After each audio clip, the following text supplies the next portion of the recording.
You're listening to a Frequency Podcast Network production. It happened without me even realizing it. In fact, it happened to me while I was criticizing other people for doing it. See, over the past couple of years, I have attempted to make the internet work better for me. Though, as you will see, there's another term for that. I block unpleasant people liberally on social media. I have moved further towards subscribing to newsletters to get information rather than just browsing the internet. I have followed subjects and topics I enjoy spending time with. And I have muted all posts with words and phrases that annoy or offend me. And of course, I also spend time on TikTok, which basically does all that stuff I just mentioned for me, algorithmically.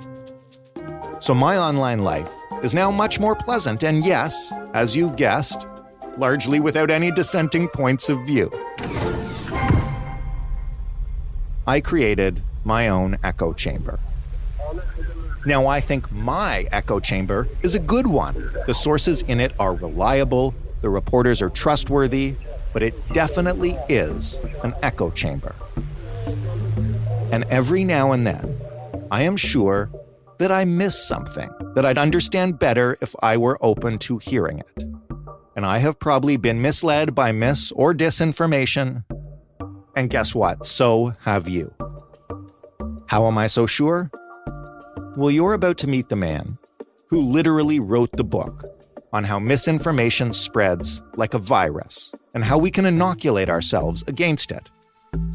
But he falls for it too.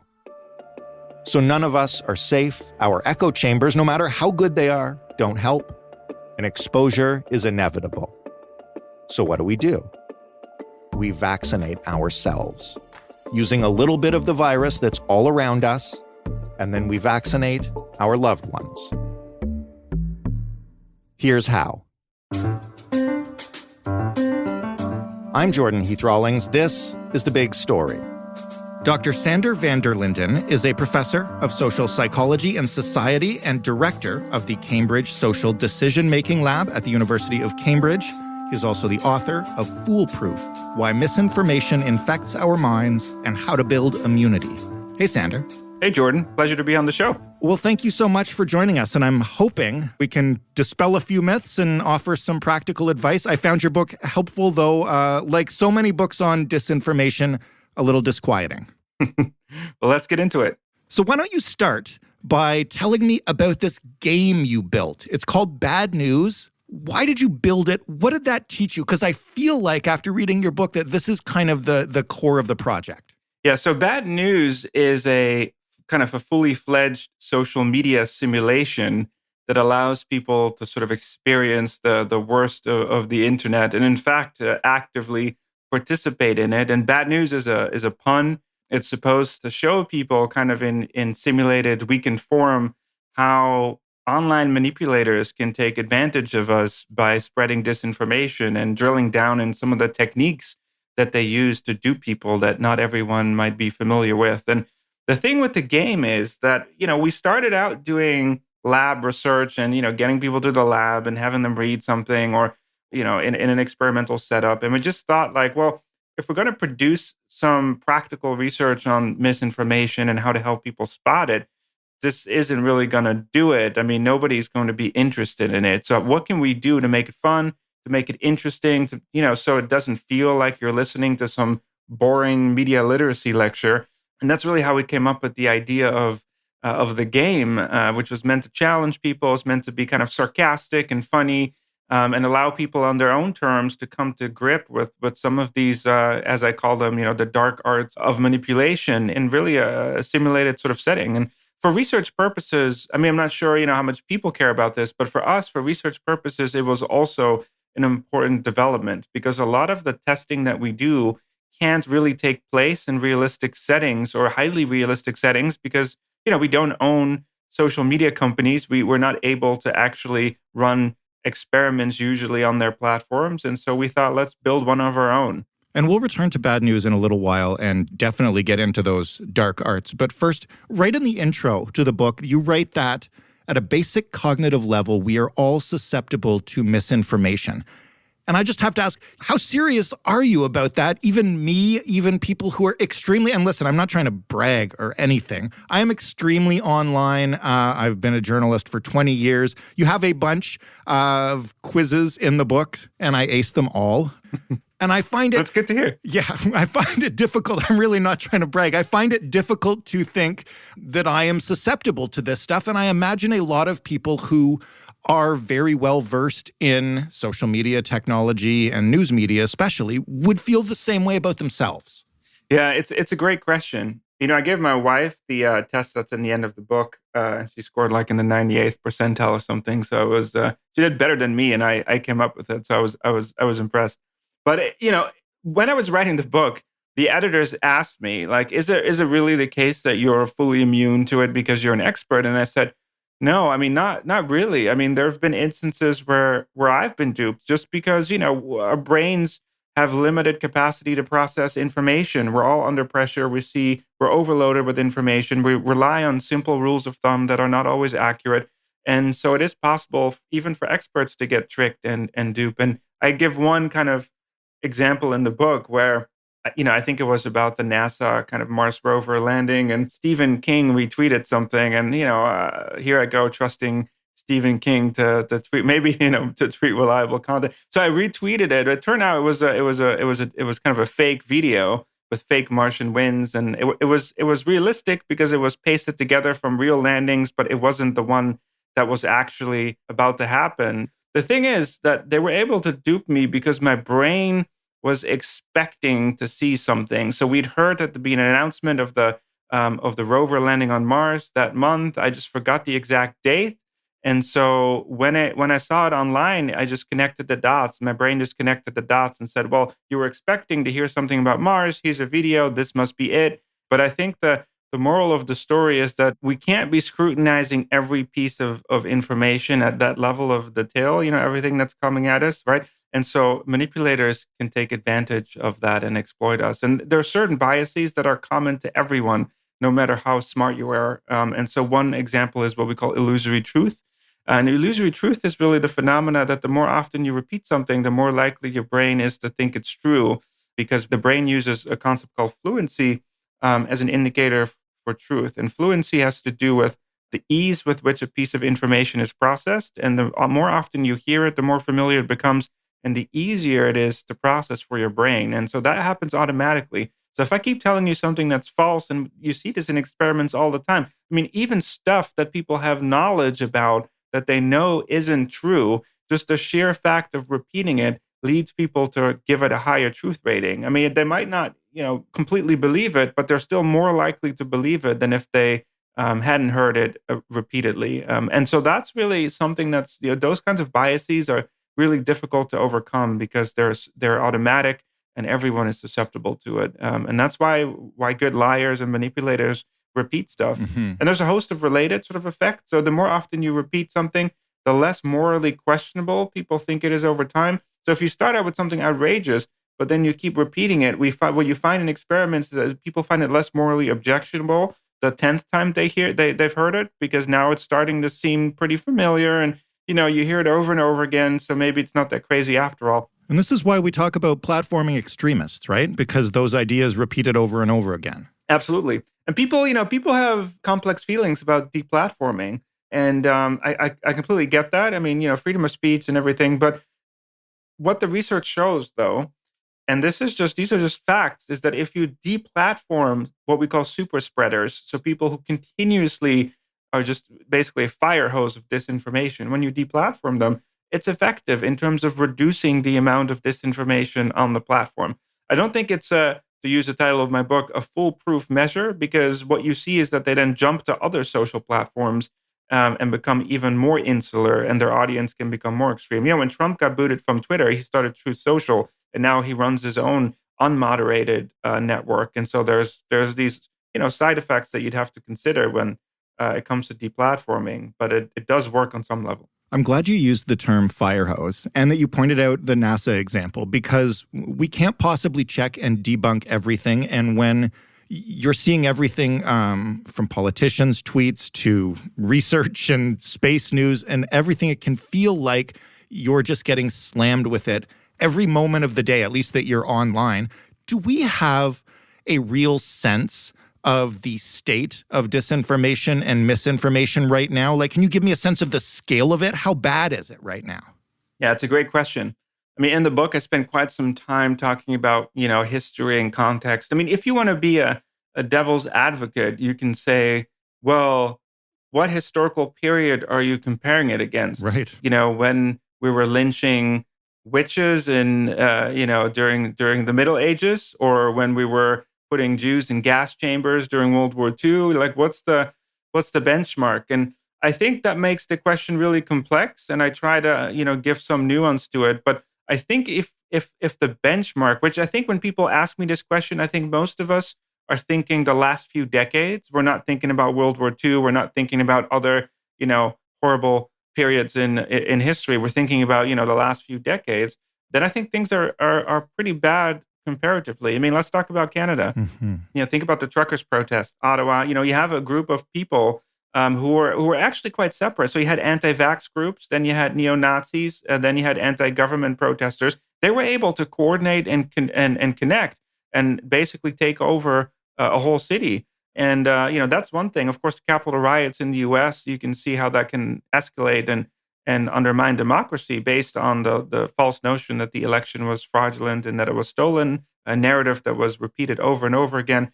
A new report came out from the Canadian Academies recently that estimated that misinformation resulted during the pandemic in approximately 3,000 unnecessary deaths when it came to COVID-19, and in excess of $300 million that needed to be spent on hospital care that could have been prevented if people hadn't been duped by misinformation. And so I think in terms of public health, in terms of trust in democracy, in terms of violence that we're seeing as it relates to extremism, things are pretty bad right now, even if you can come up with some historical examples that were, obviously very bad. I think on the scale of things are not good at the moment. So before we get to what we can do about that, maybe you can explain a little bit about how misinformation can spread like a virus, because we are going to talk about vaccination.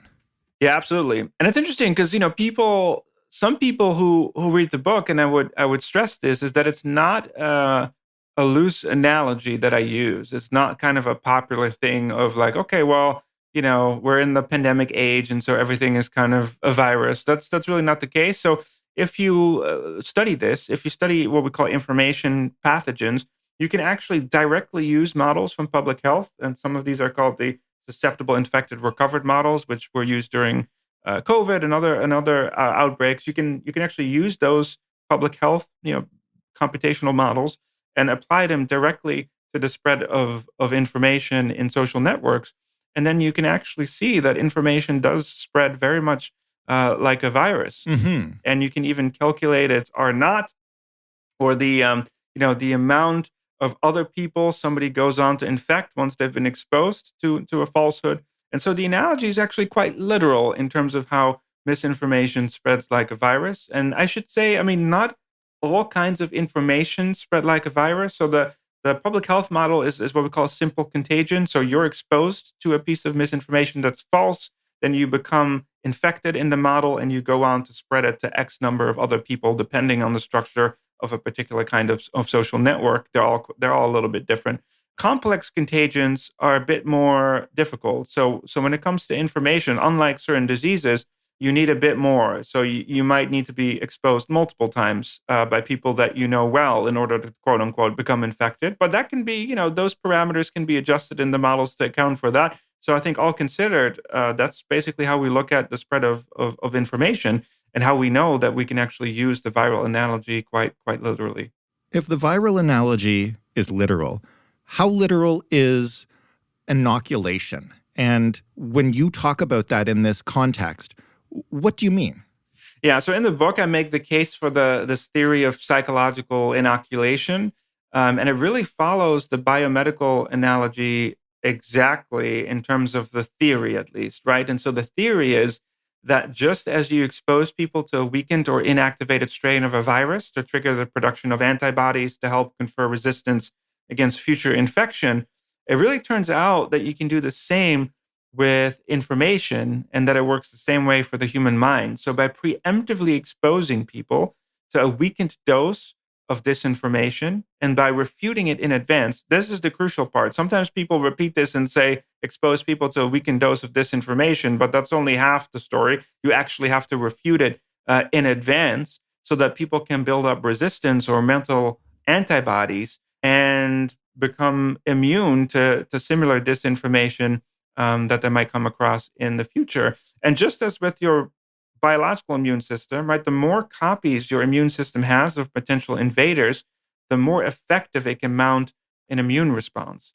And really, it works the same with the human mind. The more copies, the more microdoses you can give people of the types of disinformation that are out there and how people can spot it and refute it, the more people are able to actually resist and neutralize it. And that's why I think it's so important to train people's psychological immune system. And of course, in the research that we've done, and there's all kinds of ways that you can extend this metaphor, and sometimes it doesn't behave like the biological analogy exactly. So, for example, if you get 3 booster shots for certain vaccines, you might be immune for life. I mean, Right. It would be great if it worked the same way for the human mind, but unfortunately, the mind is complex and we're distracted by lots of things, right? Politics, social environments. There's so many things that can interfere with why people believe the things they do, that there is this, natural kind of wearing off of the vaccine that you need to continually kind of boost over time. So I'm not suggesting that people can easily attain lifelong immunity against disinformation, but a lot of the things work in the same way. And what we show experimentally and in our research is that it's quite promising.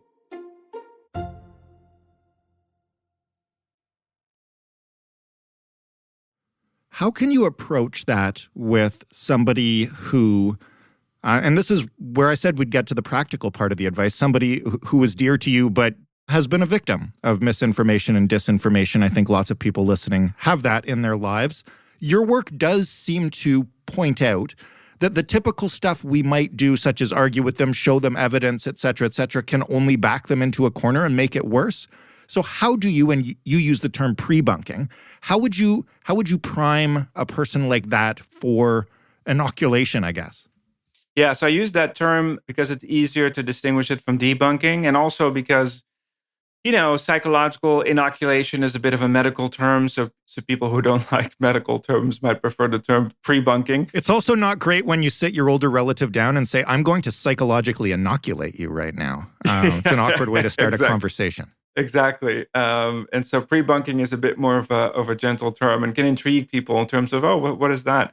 And so I think the first thing, and this is, we've done a lot of research with international organizations, social media companies, and producing games and videos and ways you can scale this across millions of people. But I think the benefit for regular people is actually that you have the power of conversation to find out more. So I think the first thing that you need to do, which is really hard to do on the internet when we launch these interventions. So, when we do this on Facebook or YouTube, well, a lot of these social media companies claim that they can't give us real-time information about quote unquote people's infection status in terms of how often they've been exposed to misinformation and when and how. Mm-hmm. I mean, maybe they have this data, but they don't want to look into it or for privacy reasons. And there might well be good reasons for that. But when you have a conversation with people, you actually have the power to find out their infection status. And I think that's the most important thing. So you want to find out, am I coming into this conversation in a purely prophylactic sense, which is the ideal scenario for inoculation, someone who hasn't come across the misinformation yet, or who hasn't been duped yet, and now you're going to inoculate or pre-bunk it, really, that's really the ideal thing. Or is this somebody who's already been exposed a few times and is starting to think about it? They're a bit on the fence, but they haven't been completely convinced yet. This is where what I call therapeutic inoculation is also still a good option. Or are you talking to somebody who's already been radicalized, somebody who deeply believes in conspiracy theories, who's already down the rabbit hole? You're not going to get much traction there with inoculation, very likely. And so what you need there is more of a de-radicalization strategy, which is going to be a little bit different. Mm-hmm. And so in the book, I focus more on the people we can save and the power of protecting everyone else. And this is kind of interesting, though, because when you talk about family get-togethers, it's often not that you need to convince your crazy uncle of something else. You need to vaccinate the rest of your family against what he's about to say.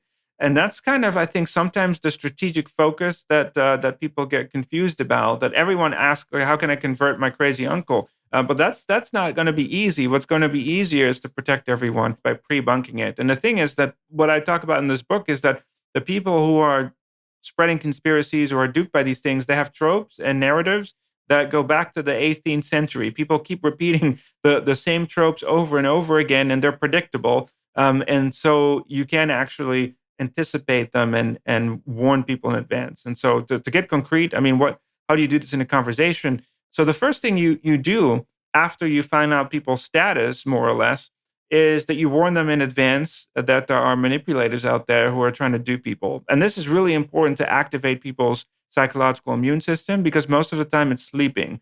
It gets activated when we perceive that somebody's trying to manipulate us. Nobody likes to be manipulated. And so that kind of puts the brain in a heightened state of awareness. And so you want to tell people that, look, there's actors out there trying to dupe and manipulate us. They're trying to make money off of conspiracy theories. They're duping people. And it's really important that we tackle these things. But then you need to also give people the tools to actually identify it. And that's why you want to give people the weakened dose and refute something in advance. And I think if you're asking me, if you're talking to people who've already been exposed or are already a bit kind of believers, you want to take what I call the technique level inoculation approach, which is a bit more gentle and a bit more indirect. So rather than getting very bogged down in specific facts, you want to do something much more general. And so I'm happy to give you a practical sort of example. Please. Yeah. So one of the strategies that extremists often use on YouTube, in misinformation and elsewhere is something called a false dilemma or a false dichotomy. I mean, it's used all the time and by politicians too. An example would be like, we first need to address homelessness in Canada before we can think about immigrants. Or either you join ISIS or you're not a good Muslim, right? And so the goal of a false dilemma is to present as if there's only two options, while in fact there's many more. And it's the idea is to get rid of moderation, to get rid of nuance. So you're forcing people into extremes. And for a lot of people, that sounds pretty convincing. The first time they hear it, I was like, oh yeah, we have these two things and this is what we need to prioritize. But if you think about it more, it's actually a technique that people use to get you to be more extreme. And so what you want to do then is not talk about hot button issues. You don't want to go into the immigration, climate change, vaccinations. Instead, you want to pivot to what I call this sort of technique level, unveiling the techniques of disinformation. And so you're going to say, look, the people out there trying to manipulate us, they use techniques like a false dilemma. And the way we do this in research is that the weakened dose is something very innocuous. And so I tell my folks that whom I know grew up with Star Wars, I'll say like, well, remember the scene where Obi-Wan Kenobi is talking to Anakin Skywalker and he sort of says, either you're with me or you're my enemy. And then Obi-Wan says, only a Sith deals in absolutes. We don't want to be dealing in false dilemmas. And most people will agree to that and say, yes, that's true. Mm-hmm. And then you can gently go from there into more specific issues and say like, okay, well, how is this applied in the context of vaccines or immigration? Can you spot the patterns? Can you see how this is repeated? Like, I'm not saying that you need to get vaccinated. I'm not saying that you need to support immigration policy. I'm just, saying that we can all now spot this technique in different contexts. And I personally find that most people are comfortable getting on board with when you abstract it like that instead of pushing them on specific hot button issues. I want to specifically ask you about echo chambers, which is something you talk about in your book. It's something that everybody who works in this field, I think, talks about to one degree or another. And it struck me as I was reading your stuff, I don't know if there's anywhere in my life that I exist outside of an echo chamber anymore. I curate my own experience on every social platform I'm on, and every streaming service that I'm on. I mean, I choose the guests and the topics for this show. Like, it is rare. And, I'd like to think of myself as somebody who's open to all opinion and who seeks out the facts and all that stuff. But it is rare that I am actively encountering something that disagrees with my worldview. And what do we know about the effect that has on people? Yeah, I mean, that's a great way of describing it. I mean, basically, the core idea is that if everyone lives in their own personalized form of democracy, where you're self-selecting the viewpoints that you're exposed to, the theory is that then, and also what experiments show, is then people become more convinced of the beliefs that are being reinforced in their own echo chamber. And if that happens to, let's say, two camps at the same time, then what you see is they're drifting further and further apart in you think of it as a network structure and you have two bubbles. They're becoming more and more disconnected because over time they're digging in deeper into their own echo chamber and the reinforcement is getting stronger. Their beliefs are getting extremer and they're drifting further apart. So what you see is effectively polarization. And when we talk about these vaccination techniques or inoculation techniques, and I'm not going to get you to go through all of them, the thing that kept crossing my mind and why I brought up echo chambers is how do you either get inside there to inoculate somebody or bring somebody outside of it in order to provide any kind of accurate information or inoculation? Because to your point earlier, when you're continually getting reinforced inside these little ecosystems, it can feel like a tiny dose is just like totally insufficient. Yeah, absolutely. And I think it's a real, when some people have reviewed the book, they talk about, adrenaline and stuff's encouraging, but then echo chambers it bums me out because how we're going to get people out, even if we want to inoculate them. And I think there's... It feels like people have to be a little bit willing to discuss it in good faith in order for the inoculation to work. And that's not what I've seen in the echo chambers, and that's why I mention it. And I think this is a valid point. I think I completely agree with this. And so we've developed some strategies to try to get at this. The game, Bad News, in many ways, was an attempt to make people aware of their own echo chamber, because what you do in the game is you kind of curate your own echo chamber and your own filter bubble in some of our games, and we show people how that works. We even show this technique called false amplification, which is buying a huge amount of bots to amplify a narrative so that you kind of only see one side of it. And so our hope was that actually leads people to reflect on the idea that they might be stuck in an echo chamber. I think people also need tools to be able to get out of the echo chamber. We talk to social media companies all the time about transparency and letting people opt out. We were in Instagram's headquarters in London a few weeks ago. Right. And we floated the idea of, on Netflix, when you get that notification. I'm not sure if you do, or maybe I'm revealing too much about myself. But what, do you want to stop? You've been watching for 6 hours straight. Exactly. Maybe you should stop. Exactly. Do you want to keep watching? And I kind of appreciate that on some levels. Like, what are you saying, man? But I feel like the internet and social media companies could, and Instagram actually thought this was interesting because some of the feedback they get is afterwards when people have gone down some rabbit hole and then they poll them about their experience. People don't like it. I think the traditional problem has been that social media companies take cues from people's behavior. And so they see people engaging. And so they infer, well, they must like it because they're spending all their time on it. But then when they actually ask people, it turns out people don't like it. So I think we need to get people out. But also, there are certain techniques that you can deploy. So one is called cognitive infiltration. Really talks about going inside an echo chamber and trying to get people out by posing as an in-group member, and then essentially trying to offer an alternative or additional perspective. Perhaps another less more ethical option is to use influencers. And so what we've been thinking with inoculation, this maybe gets to your question, is who's actually the right person to do this? And I think for a lot of communities who are in their own echo chamber, they need someone from within the echo chamber to deliver the inoculation. Otherwise, they're not going to think that it's credible or accepted. And I spend a lot of my time talking to conspiracy theorists. They're not quite conspiracy theorists.